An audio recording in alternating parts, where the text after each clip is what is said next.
Good evening and welcome. We're delighted to have all of you here tonight. Thank you for registering in advance. And my name is Mark Zabriskie. I'm the rector of Christ Church. I'm now in my 8th year here. It seems like all of 8 years. It's been a great time, and there's a great town to lead a church in. We try to vision ourselves as being porous at the edges and deep at the center, where we offer things that we open to the whole town of Greenwich and beyond, and where those who join us or want to go deeper can find a way to go as deep as they want spiritually and in terms of service as well. We're thrilled to have all of you here tonight. The inspiration for this came really from a group that we now host here at Christ Church on Wednesdays. The Retired Men's Association meets here every Wednesday, and Representative Himes was kind enough to speak there about a year ago.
Representatives, where he's serving in his 9th term.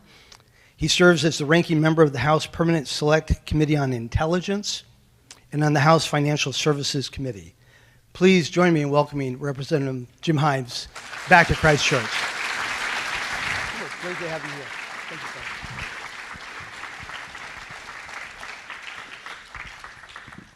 Thank you, Reverend, and a big thank you to all of you for coming out tonight. I have two objectives. One is to dispel here in this Episcopal institution whatever stereotypes you may have about Presbyterians. This is a glass of wine,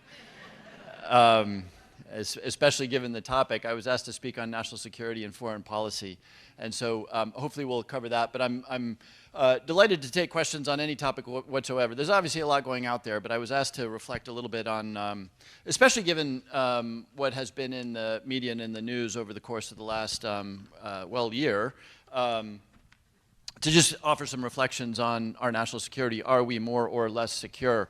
And let me start with what is, of course, in the headlines right now, which is the U.S. and Israeli attack on Iran.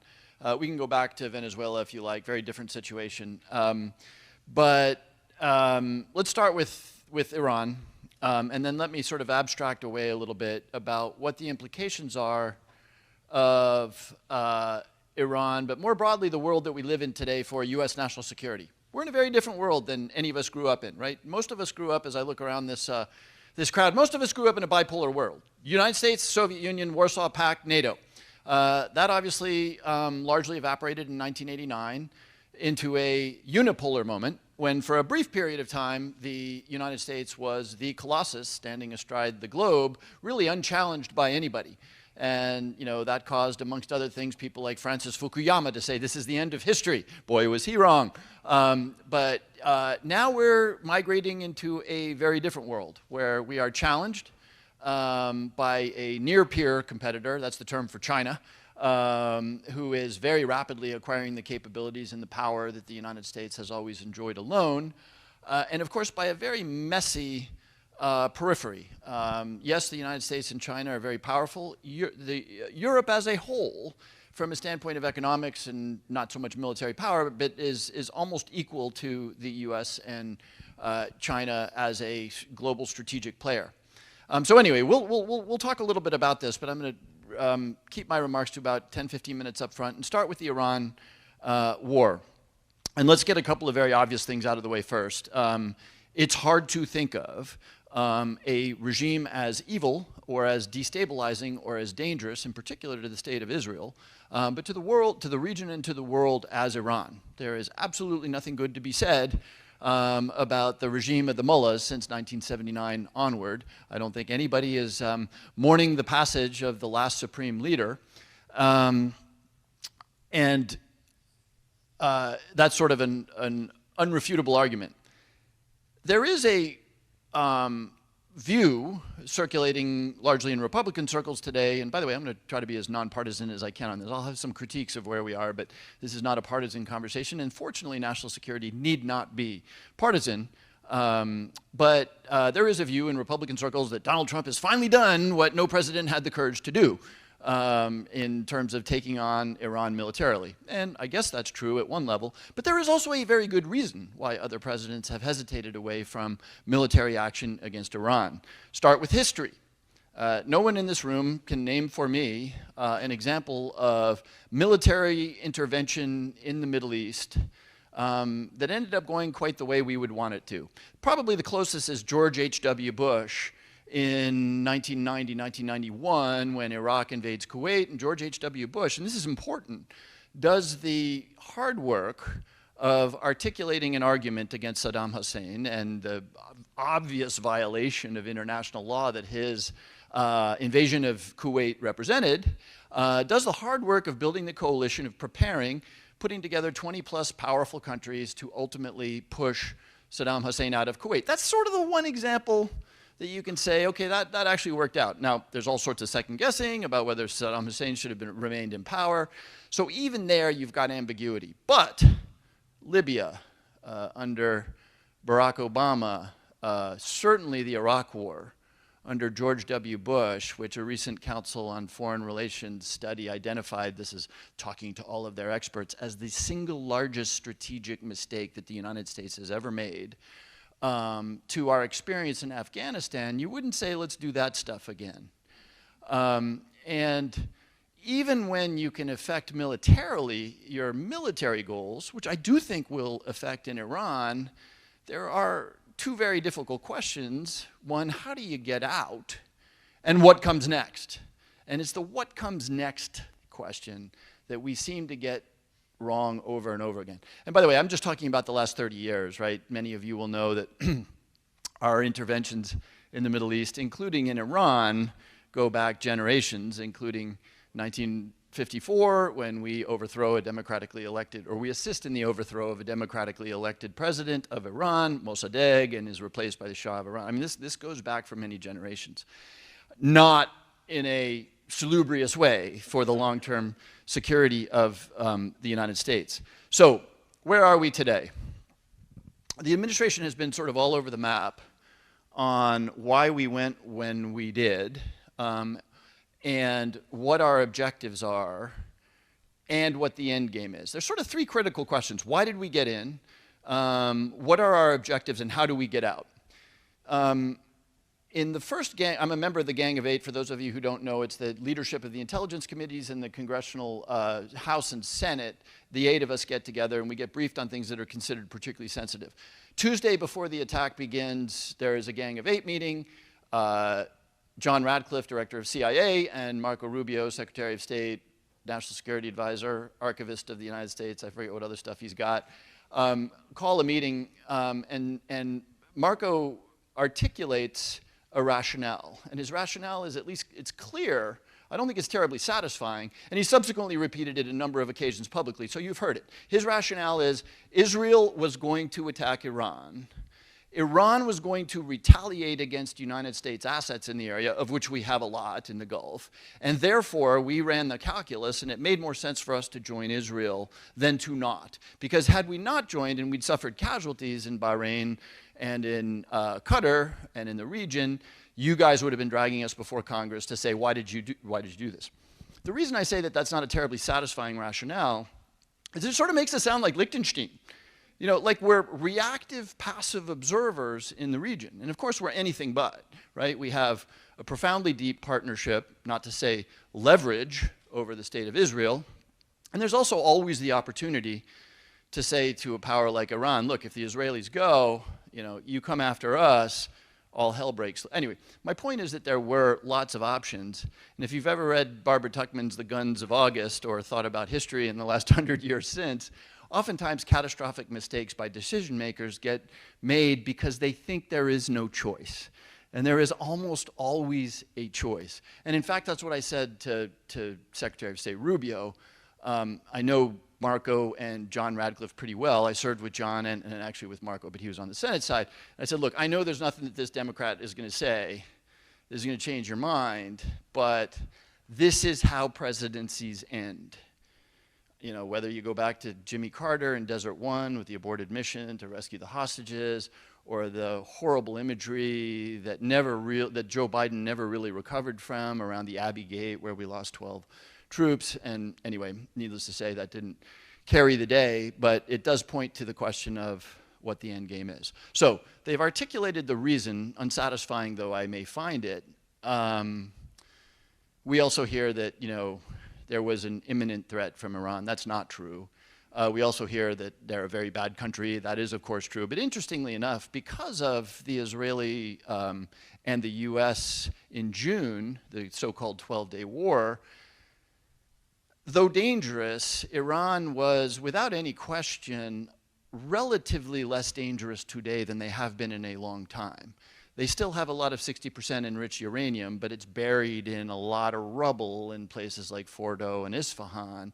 They had probably 60% of their previous, before the 12-day war, air defense capability and military capability. So this notion that now was the moment of imminent threat is an odd one because, again, make no mistake, dangerous, evil place, but relatively speaking, less dangerous than they had been for decades prior. So that the last question here is, what's the end game and how do we get out?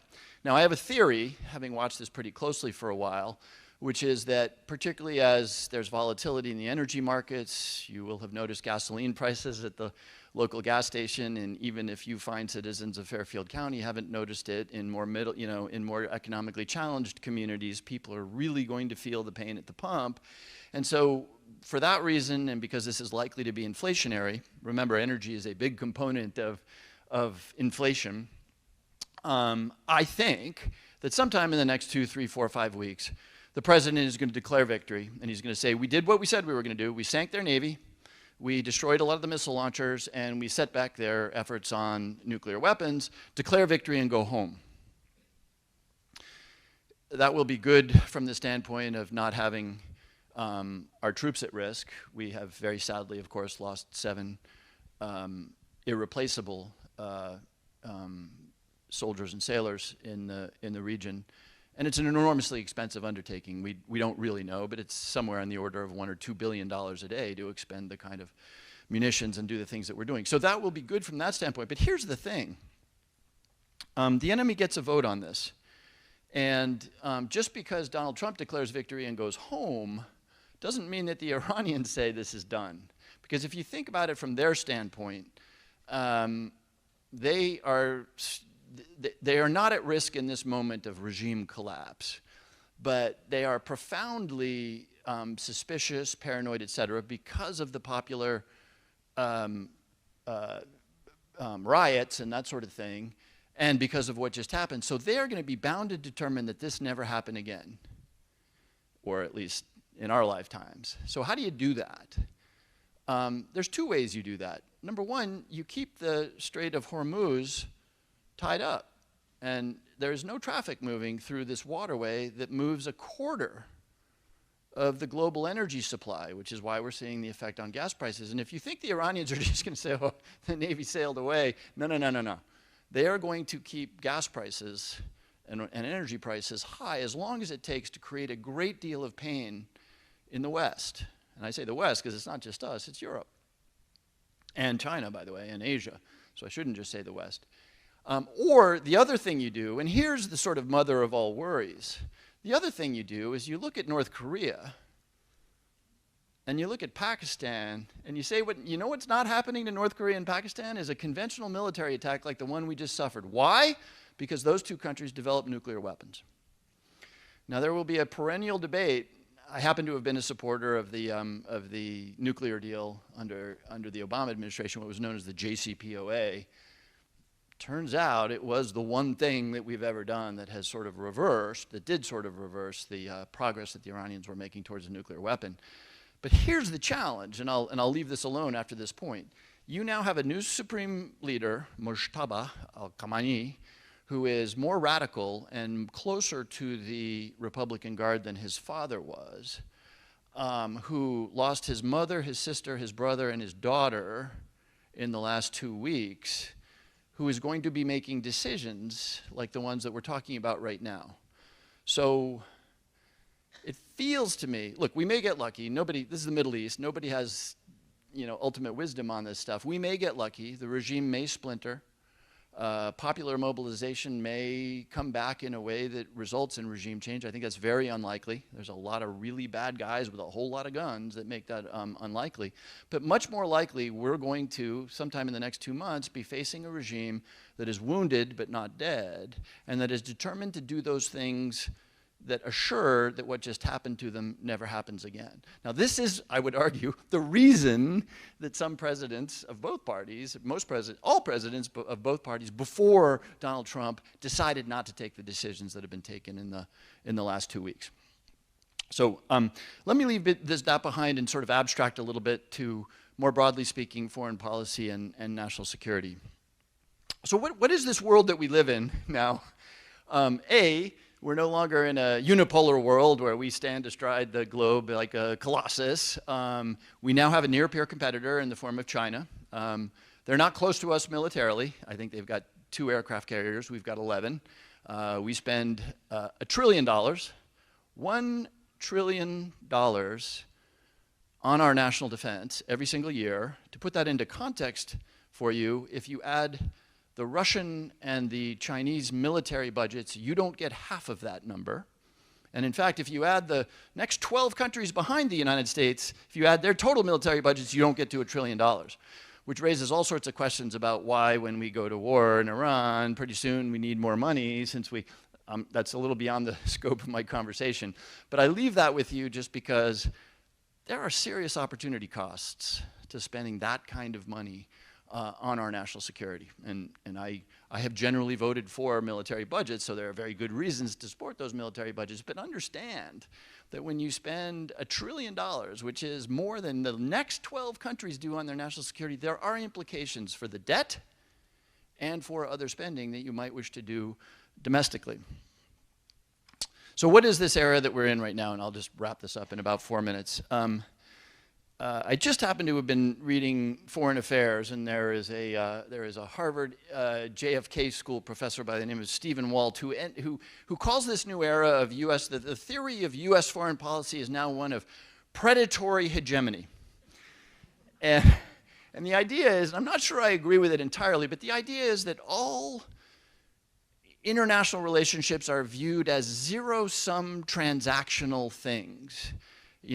Denmark, you may have lost 12 people helping us against the Taliban after 9/11, but you've got Greenland and we want it. By the way, I can't tell you the amount of damage that did amongst our European allies. I was at the Munich Security Conference about 3 weeks ago, and it was a totally different place than it was before. And I would go during the first Trump administration, and the Europeans were all, oh, isn't this funny? Isn't this interesting? Mike Pompeo is saying uncomfortable things. This time they were enraged. They were enraged over the concept that we would tolerate the idea that we would undertake a military attack against a NATO ally in order to get a big chunk of ice in the North Atlantic. But anyway, this idea of predatory hegemon is basically regarding all relationships as transactional relationships that are zero-sum. So if you get something in trade, if you're better off because we trade, I must be worse off, which, by the way, is a terrible economic reading of the thing. But it is also obviously creating a huge amount of friction, anger, and anxiety amongst our allies. Why is that important? Because, and by the way, I don't happen to believe that this idea, this predatory hegemon thing, I think is a little simple. We've all trotted out our Thucydides again. If you ever read the Peloponnesian War, Thucydides, there's an oft-quoted moment when the Athenians are on the rampage in the Adriatic, and they land in the island of Milos, and it's known as the Melian dialogue, and the Melians are explaining to the Athenians that you don't want to kill us all, because if you kill us all, that word will get out, and people will see you as evil people. And the Athenians answer famously, Melian dialogue, famously answer, no, the world is one in which the strong do what they will, and the weak suffer what they must. And so to me, that is sort of the operative principle right now in US national security. Why do I say that? Because it turns out that Washington, or I should say the executive, treats powerful powers with real respect. We are now voting pretty consistently with Vladimir Putin in the General Assembly and in the Security Council. There is a remarkable degree of respect shown to President Xi, even though both of those regimes obviously are completely inconsistent with the values that have always been important to us as Americans. And so what's the damage? It's an interesting question, right? Because as I was talking about military expenditures, we are shockingly and staggeringly powerful. So even if you're really angry at the United States, you're going to express yourself with a certain amount of care. And it's not as though any of our European allies are going to start advocating for sanctions on the United States because we invaded Iran or plucked the Venezuelan leader out of Caracas. Our power gives us a huge margin. Point one. Point two, when we're thinking about our national security, it pays to be a little bit humble about where the scary stuff is coming from. I get this question a lot as the ranking member of the Intelligence Committee. What are the threats to our national security? And yes, they're the usual ones. North Korea is working on a missile that could someday reach the continental United States, Russia, China, et cetera. But we should be humble about this, because I'm not sure that anybody had on their bingo card 10 years ago that the most dangerous thing that would happen in the United States and kill 1.2 million Americans would have been a virus, for which we were completely unprepared, regardless of the $1 trillion that we spend on our national defense. But my answer is this. Our strategic foe right now is China. And when I say foe, I'm a little uncomfortable in saying that. I'm not willing to use the word frenemy, which the 20-somethings use, because the friendship side of that word has sort of faded. But China is very rapidly becoming something that it has never been before, which is a technologically innovative power. And that has always been our enduring advantage. So I'm going to outline 2 or 3 advantages very quickly. Technological innovation has always been our advantage. We can beat everybody to artificial intelligence. We can beat people to biosynthesis. We can beat people to quantum computing. If all of those things don't mean a lot to you, quantum computing, when somebody gets to a cryptographically relevant quantum computer, it's a mouthful, no encryption works anymore. So our secure classified communications are readable.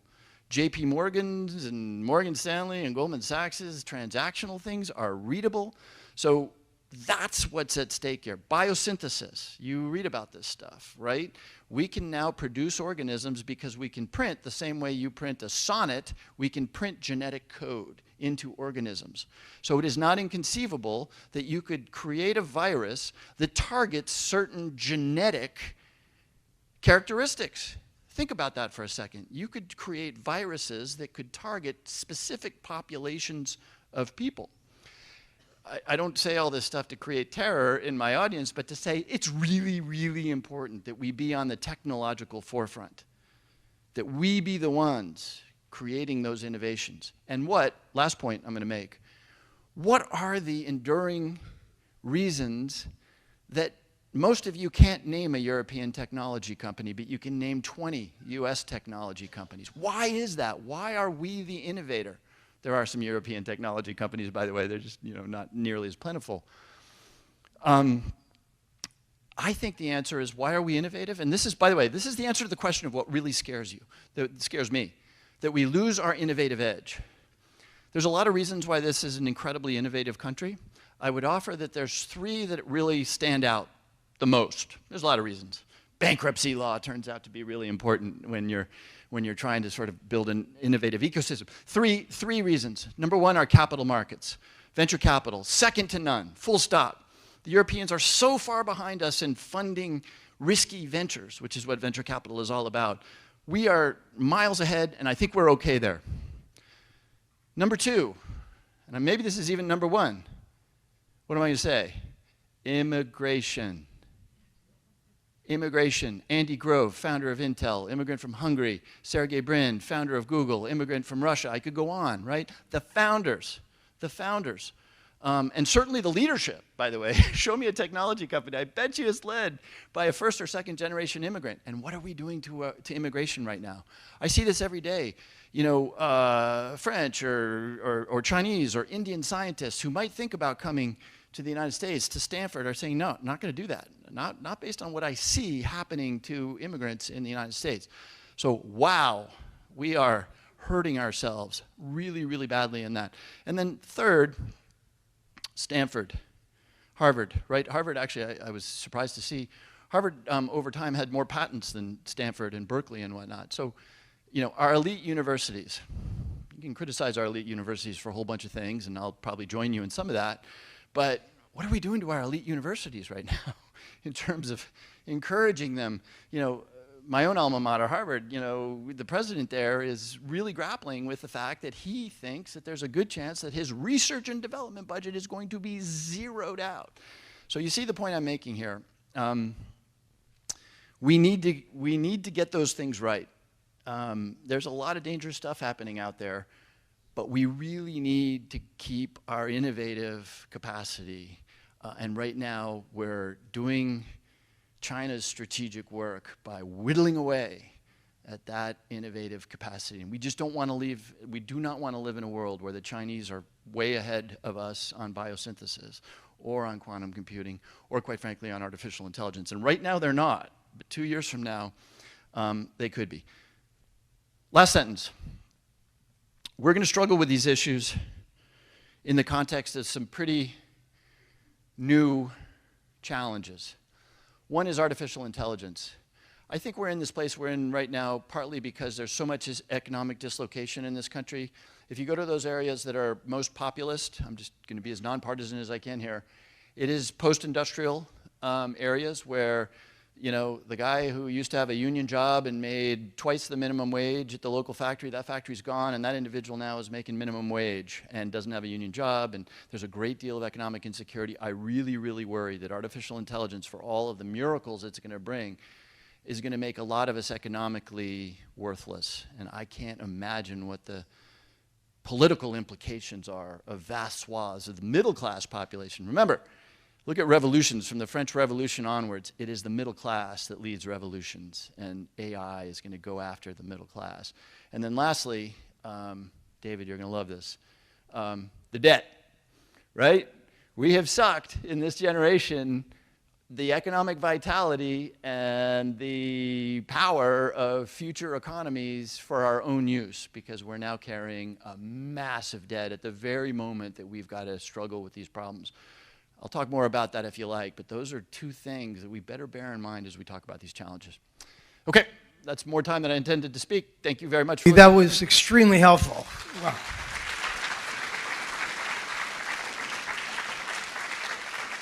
So we'll open up the questions now, and I've got a hand over here and a hand here, and if you're in the center of a group, please try to get to the edge and just get my attention, because I want to hold the mic and keep your questions very brief. We only have half an hour for questions.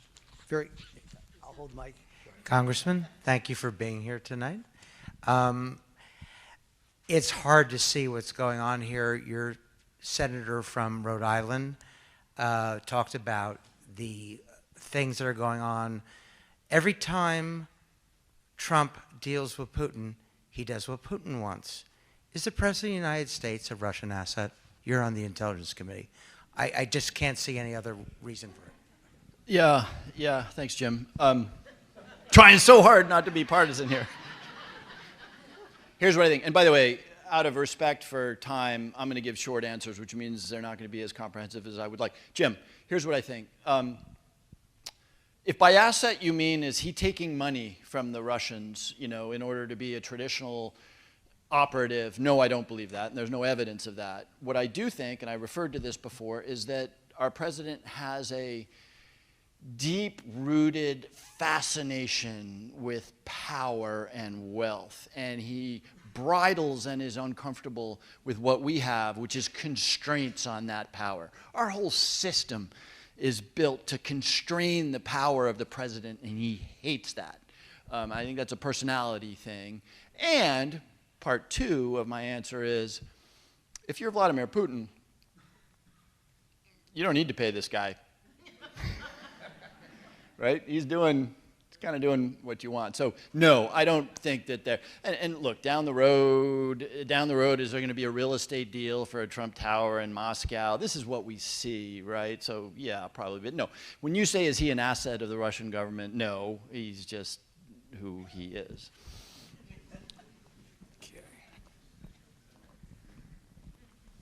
You're holding it, yeah. Jim, thank you so much for your time and for being with us. I'd like you to ask the two C's.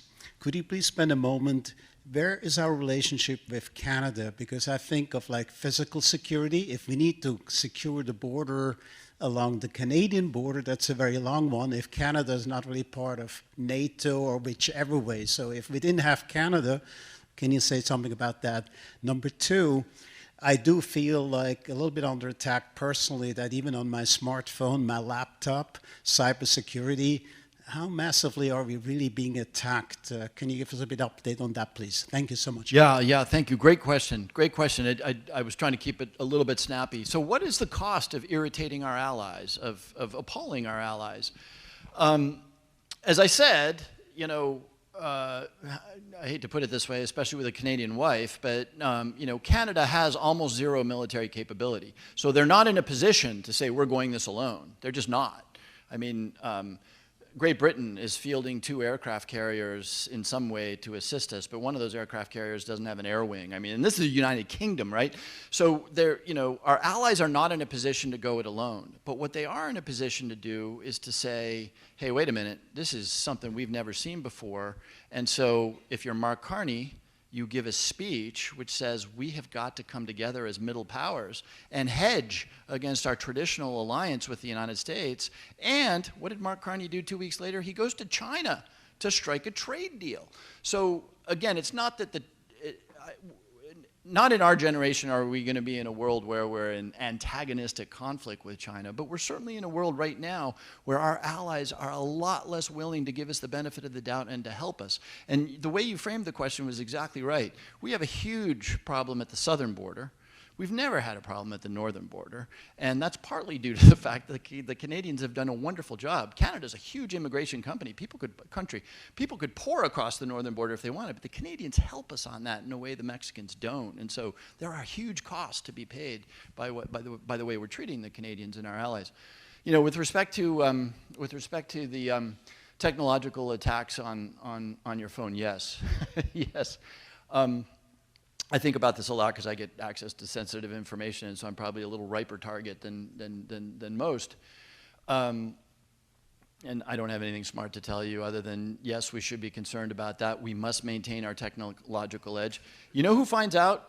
You know who learns when the Chinese have invaded our telecommunication networks or even my phone?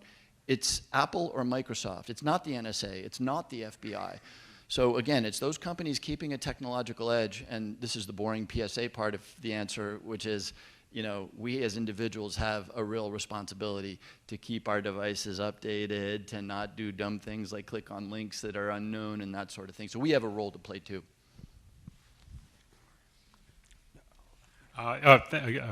Thanks for being here. Quick question, given that it is fairly obvious the current president's love of the power triangle with China and Russia and America, but also, on the other hand, his sort of love of deploying the U.S. military and showing the might. If you're China and you're game theorying this out, do you think China is more likely to move on Taiwan while Trump is president, or afterwards, or never? Super interesting question. Really interesting question. I got myself into a little bit of trouble, and rightly so, because I made the point when we plucked Maduro out of Caracas, I sort of made the point that it's a little harder for us now to say to the Chinese, hey, you don't get to do that in Taiwan. And somebody rightly pointed out, it's like the Chinese weren't going to ever be too concerned about international law or that sort of thing. Here's my best answer to your question. We've obviously lost the moral high ground and the legal high ground on this. There will be different views of Iran. There's no argument that what we did in Venezuela or in Iran is consistent with international law. So yeah, now the Chinese get to say, hey, turns out we get to remove folks that we think are bad folks. Now here's the interesting thing and why it's an interesting question. If you're Xi Jinping, you are commanding an army in which there are no veterans, in which the last military conflict was with Vietnam in the 1970s. And you're thinking about the United States Indo-PACOM, and yes, we're running down our missile inventories, but oh my God, look at what this country can do. It can snatch the president of a neighboring country out of a bedroom, and by the way, it can just, again, on the military side, it's sort of hard to argue with what has been achieved. So I think Xi Jinping is looking at our military capability, looking at what the Russians weren't able to do in Ukraine and saying, whoa, let's take this easy.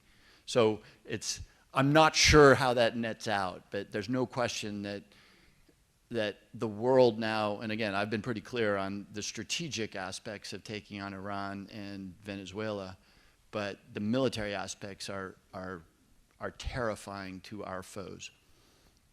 Here we have a question here. Congressman, thank you for coming. As a collateral effect of our bombing in Iran, the oil prices have exploded. To what degree does this help Vladimir Putin in his efforts to create a stronger offensive in Ukraine? Yeah, great question, Gene. So obviously, John McCain famously said it, right? Russia's a gas station with an incompetent military. So, and how ironic. I mean, this is just the stuff that breaks your heart, right? So, we humiliate Zelensky, who is fighting our fight against the Russians. J.D. Vance humiliates him in the Oval Office. What happens last week? Last week, as part of a way to deal with expensive gas, the White House announces that they will waiver Russian oil into India, which is going to put dollars into Putin, at the very moment in time that we come to learn that the Russians, no surprise, are providing satellite imagery and all sorts of other stuff to the Iranians to go after our guys. And at the very moment that we say to the Ukrainians, these Shahed drones are really pretty tough, can you help us shoot them down? I mean, you can't make this stuff up. So this obviously benefits Putin financially. He's going to get a lot more money from India because of the waivers. But it's not going to radically alter the calculus of the Ukraine war, where the Russians are expending 1,000 dead soldiers for every 200 yards of space that they take. That fundamental dynamic isn't going to be all that much altered. What you might add about the China situation that I've read, what you may correct or add, is that the highly touted Iran air defense situation was almost entirely Chinese made, and they're thinking twice with the ease that the Israelis and then the Americans just wiped it out and came in and said, thank you, send out whatever else you have. And it was no good. And what will happen then if they try that sort of technology in Taiwan? Yeah. No, I mean, there's no way to argue with that. I think I sort of alluded to this before. Every country, including India, by the way, which made the decision to go with largely Russian weapons, is now radically rethinking that decision. We are just orders of magnitude militarily more capable than the very best that the Russians and the Chinese can field today. That Chinese gap is narrowing. You know, they're now capable of producing fighter planes that look an awful lot like our F-35s, which are our most advanced fighter planes. So with the Chinese, it's narrowing. It's not with the Russians. The Russians, remember, Russia has an economy the size of Italy's, right? China's a very different ballgame. But yes, this is one of the reasons why I think that Xi Jinping is probably weighing the advisability of a strike. Now, by the way, he's weighing lots of other things too, like would the American people tolerate a war over Taiwan against China? That's a good question. You know, I have a suspicion that if I asked, I'm not going to do it, but if I asked you to raise your hand if you would be comfortable asking me to vote to authorize a war to fight China over Taiwan, I'm guessing I don't get a majority of hands in this room. So anyway, he's got a lot of thinking to do on that question. But the military question is super clear. And by the way, that's true of the Israelis too. Well, this is the other thing, right? What does it mean to go after Taiwan militarily? Do the Chinese have the ability to destroy Taiwan? Yes, they do. But then you've got a smoking rock with a lot of angry people on it. You don't have any economic value. Taiwan is economically valuable because TSMC, the chip company, has all their factories there. Those factories go up in smoke, and again, I shouldn't cartoon things, but you've got smoking wreckage with a lot of very, very angry people. So it's a complicated calculus for them. Hi, thank you for being here. Do you see more intervention from this administration in Latin America, Mexico in particular, or other countries in Latin America like they did in Venezuela? And they've been threatening Mexico, and they've been threatening Colombia and Cuba. Do you see more literal intervention in Latin America? That's a great question. I think the politics of what we're watching right now, and I mean, I just, as somebody who's been in politics for a little while, you know, by the way, I need to say this, because I've been a little hard on the president, but you know, some of his things have not been crazy. I wouldn't have done it the way he did it, but telling Europe that the time is now for you to start investing in your own defense, I 100% on board. I wouldn't have done it quite the way he did it. But nonetheless, I want to say that. So the politics that we're living through right now is you have a president who won partly because he said, no more wars and costs will come down. Costs are going up and we have a lot more wars. So I think, this is why I think that he's going to withdraw from Iran sometime in the next 2, 3, 4, 5 weeks. And then the question is, does he say, I'm done with that? I have splintered my MAGA base because I promised them no new wars, and then I did Venezuela, and I threatened Greenland, and I threatened Mexico, and I threatened Bolivia, and I threatened Ecuador. Or does he say, wait a minute, that Iran thing was really awful, but you know, I think I could probably do Ecuador.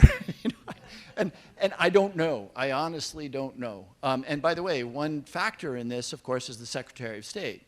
I have personal regard for Marco Rubio, but he comes out of that Miami Cuban expat tradition that without Marco Rubio, there's not, the whole Venezuela operation doesn't happen, and we're not really talking about Cuba. So that's a long-winded way of saying, I don't know. What does the president learn from what I think is going to be a pretty ugly escapade in the Middle East with respect to Latin America? Not sure. Thank you, Jim. A quick question that I rarely hear discussed. Does the Intelligence Committee talk about the creation of individual terrorists? So what we've supported in Gaza, what we're doing now, there are certainly going to be pockets of people who infiltrate within our system and do a lot of damage. Is that discussed at all? Yeah, it is.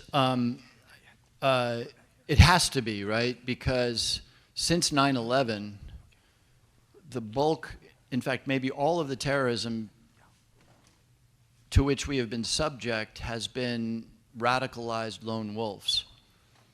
It hasn't been 9/11 style operations. And so, you know, every couple of years, as there was in a military base in, I think it was South Carolina, where a radicalized doctor shot up some people, that is what we seem to be unable to stop. So yes is the answer to your question. It becomes very political, and it gets into this frame of who's more violent, the left or the right. So when this becomes political, some of my Republican friends say it was a crazy lefty who shot up the baseball field where Steve Scalise was almost killed To which some Democrat answers, but look at the facts, right-wing political violence is, you know, twice what left. So it becomes a really uncomfortable political conversation, a stupid one really, right? Like, you know, political violence from anybody is intolerable. But it becomes a little bit of a stupid conversation because we get into this tit for tat about which side is more prone to violence. But yes, it does get discussed, and it does seem to be what kills Americans inside the homeland today. Hello. I just have a comment and a question. You were talking about how checks and balances are what keeps our Constitution and our country working, but they haven't been working for us at all. How do we you have to have honor to be the president. You have to have a sense of responsibility. How do we get back to that? How do we reinstate and reinstall and strengthen our checks and balances when this is hopefully all done? Yeah. I have a couple of quick answers that are probably not super satisfying. You know, I try to model reasonableness, and a lot of my colleagues do too. Some of them, most really don't. But I'm very lucky in that I represent a fairly educated, fairly thoughtful, fairly moderate group of people, and more so than most. But we're going to change our behavior when people start demanding it of us. There's a lot of reasons why our democracy is compromised by money and other things, but it is responsive at the end of the day.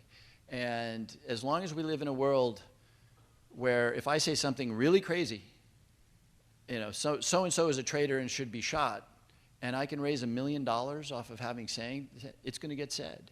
And so I don't mean to, again, I start by saying I try to model reasonableness, and thank you, Reverend, for saying that's part of the reason I'm standing here today. But really, it's going to take public condemnation of brutal, violent, polarized language. And there's a whole bunch of structural things we need to do. You know, what's happening right now with the gerrymandering of seats is going to make us more polarized, not less. And you know, it's tempting to sort of agree with you. You know, Donald Trump is busting every norm, and not just norms, but laws. I mean, a week doesn't go by when 3 federal courts don't tell him that this is illegal. And I could rage at that a lot, as I do sometimes, but I could also say, but wait a second, what were the conditions that got this guy elected? And how can we address those conditions? To me, that's sort of the interesting question, and that gets us back to the economic desperation that I think some people feel. By the way, there's some real learnings from my own party, you know, yeah, anyway, sorry, that was a scattered answer, but. Yeah. Hi, 2 questions. Why did we allow the release of sanctions of oil for Russia to India? And then second, you know, the Russians obviously think that, you know, helps them and lines their pockets. But and we know in China is, you know, taking note. How about the North Koreans, and how do they fit in with this? Yeah. So, I mean, the answer to the question of why sanctions were lifted on India's purchases of Russian oil is because the White House is absolutely terrified of what is happening right now, which is that gas is now 50 cents more expensive per gallon than it was 2 weeks ago. That is fatal to this. This is what I tried to tell Marco Rubio and John Radcliffe. This is how you end this presidency. I didn't go on, as a partisan matter, that might make me happy, but, you know, Marco, you don't want this to be your legacy.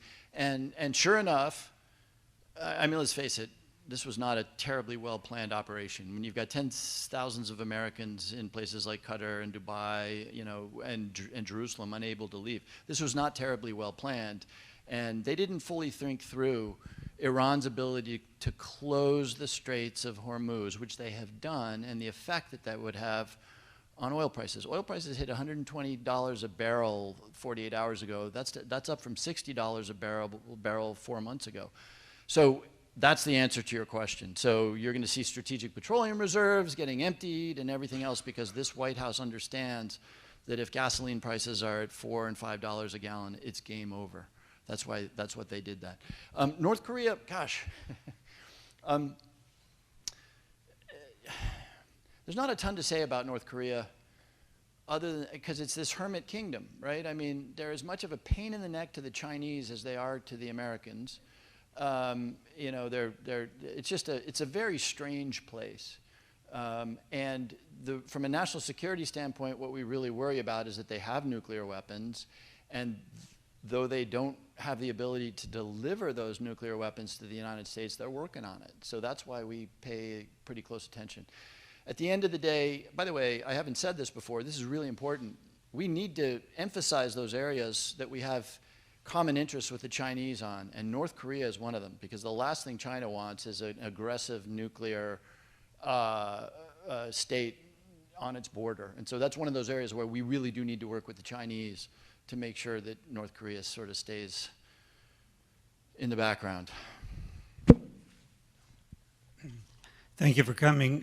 You mentioned how you feel that the president would like to declare victory and get out of this in the next weeks ahead. But what happens with Israel? Will they quit at the same time? What happens to Iran? They won't want to quit. And certainly us just pulling out will not have any effect on stopping their role in terrorism around the world. Yeah, yeah. Super interesting question, and I don't know how well qualified I am to answer it. I mean, first of all, look, I'm very concerned about Prime Minister Netanyahu, you know, his single-minded focus on a military solution to the Iranian. You know, he had a lot to do with the obliteration of the Iran nuclear deal.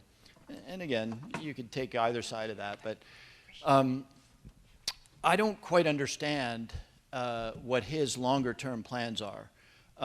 Israel is superb militarily, and by the way, the Israelis put the lie to some smarty-pants folks like me who said, if you really go after Hezbollah, you know, it's going to be a disaster. They didn't. The Israelis almost single-handedly put Hezbollah into the position where now the Lebanese armed forces can begin to roll them up. So I have misjudged some of the outcomes associated. I always thought that if the Israelis attacked Iran, all hell would break loose. Well, the Israelis attacked Iran, and they broke most of their stuff, and all hell did not break loose. So give them militarily their due. The problem is, and this hasn't really come up yet tonight, so President Trump declares victory. You've got the new supreme leader, and we talked about this, probably wants to develop a nuclear device, which is not that hard. What's really hard is putting it into a missile that can get here. It's not that hard to develop a nuclear device, right? We did it 75 years ago in a desert in Arizona.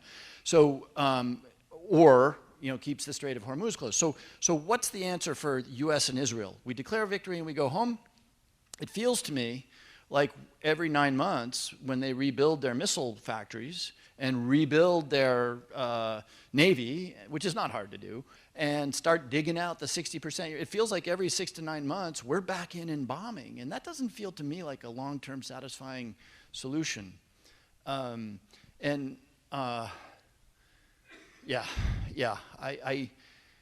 fear that the Prime Minister is thinking in week-by-week terms rather than generational terms. And therefore, you know, given what the horrors that were visited on Israel on October 7th 2 years ago, I sort of think that he's thinking week by week as opposed to how does this look 3 and 5 years from now. Sorry. First of all, good evening, everyone, and it's such an honor to see you here and hear you speak today.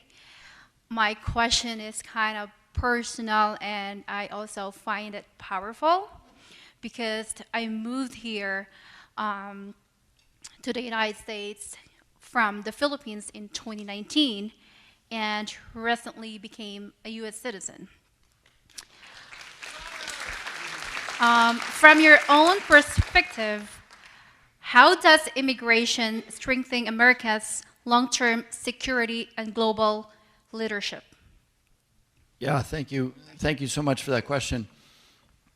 I touched on, I don't know if you were here, but I touched on immigration as how critical immigration is to our national security. Again, our innovative edge is all about immigrant engineers.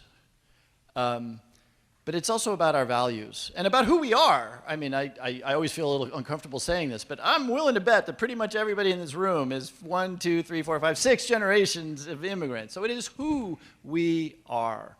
And two things must never happen. Number one, we must never believe that a certain kind of immigration is better than another kind of immigration. I've got a colleague right now from Tennessee who is suggesting that Muslims should not be allowed into this country. That is profoundly at odds with who we are, legally, philosophically, as a matter of values. And secondly, let's remember that we're talking about people here. I don't mind saying this in a house of faith.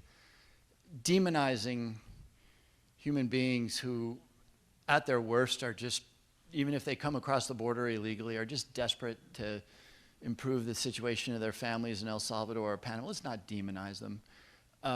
And so we need to get back to articulating that. And by the way, my party, we need to start with something that caused us to contribute to the horrors of the way we're handling immigration, which is not being serious enough about the rule of law and the need for secure borders. You know, the Biden administration allowed visuals of tens of thousands of people pouring across the southern border. Right or wrong, I happen to believe that we should have secure borders. That's a catastrophe politically. And so, you know, we have to have this conversation, which is not that hard to have. We want secure borders. We want an earned path to citizenship for the 12 million people who are here illegally. And by the way, if you're here illegally and you're committing crimes, you're gone. But if you're here illegally, like most of the folks who are here illegally, and you're working mowing lawns in Greenwich, Connecticut, or in a restaurant in Stanford, and you pay your taxes, you are welcomed over time. So the solution is there. We just need to get the rhetoric down from this horrendous plane back to who we really are as a people, which is a nation of immigrants who are decent people. So thank you for the question. Last three questions, then we'll call it. Congressman, yes, thank you. Kind of a practical geopolitical question here. Every time that something pops off in Iran or Iran, the Strait of Hormuz comes up. Why haven't they built more pipes? Great question. First of all, the Strait of Hormuz has never been closed. We're living through something now that we haven't seen before. And so it was always a threat out there, but it had never been closed. And it's not entirely closed. Turns out there's some Iranian, some Chinese ships getting through. So number one, it's something we haven't seen before. But also, if you look at the maps, you'll see that the Saudis and others have, in fact, built pipelines to the Red Sea. Now, that's only partly satisfying, right? Because you may recall all of 9 months ago or whenever it was, the Houthis have a pretty good capability of closing off the Red Sea. So there has been an attempt to build pipelines over to the Red Sea and avoid that. And there's even a funny little pipeline that runs down like through Oman and bypasses the strait. The problem is that even then, you know, a pipeline is a really clear military target, right? So I mean, it just doesn't get you there. It just doesn't get you there. You know, the Iranians, if they want to, can hit those pipelines as well. Hi. As an adjunct to that question, with our strength militarily, why can't we keep the Straits of Hormuz open? Yeah, great question. In some ways, maybe this is an article, because it's a fascinating question, and it's actually the dynamic that is probably driving this war right now. We have two aircraft, well, one's in the Mediterranean, but we have an aircraft carrier that God only knows what it costs. An aircraft carrier is probably $100 billion. I have no idea, but whatever. It's a staggeringly capable, massively expensive thing. And you know how you close the Strait of Hormuz? You give a fisherman 2 mines on a motorboat. And those 2 mines are now in the Strait of Hormuz, and there's not an insurer on the planet who will insure a cargo of petroleum. So the point I'm making, it's a massive asymmetry problem, right? For all of our incredibly capable military, you can do some really bad stuff with 2 fishermen and a motorboat. The USS Cole, one of the most advanced naval vessels we had at the time, 30? I should remember. A couple dozen sailors killed because somebody just drove a skiff laden with explosives alongside the USS Cole in Yemen and blew off those explosives. So that's a dynamic that we'll probably never solve, and it's a dynamic that the Iranians and the bad guys collectively out there really understand. You can do a lot of damage. Think about, just to further illustrate this, and then we got to close on a more optimistic note than this, but think about how easy it would be to panic all of us, right? Some radicalized individual kills a couple of people in Grand Central Terminal. Not hard, and it would radically alter the politics of the moment. So there's this weird asymmetry where you can do really bad stuff really cheaply, and all of our gazillions of dollars of defense expenditure can't stop that.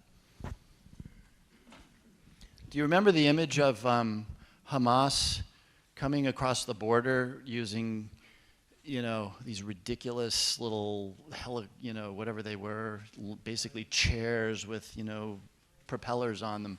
You can do terrible things very, very cheaply. Thank you, Congressman, for being here. What I wanted to ask is, do you see or do you think that the government sees where he's going next? First it was Venezuela, and then we switch over to the Middle East. Is there any predictability, or is a lot of this being done simply to hide the corruption?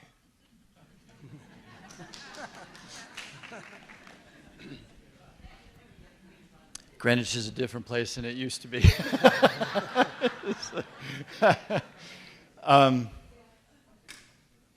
I don't know. I don't know. I've never met the president. I'm not invited to lots of. I honestly don't know. Fortunately, I have a good relationship with the national security people, but I don't know any of the political people and don't particularly want to. Here's what I hope. I'm going to lose friends saying this.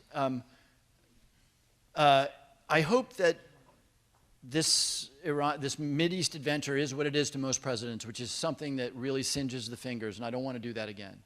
And so I hope that therefore Donald Trump comes back to one of the things that caused him to win the election, which is that I'm going to bring your costs down. So when Donald Trump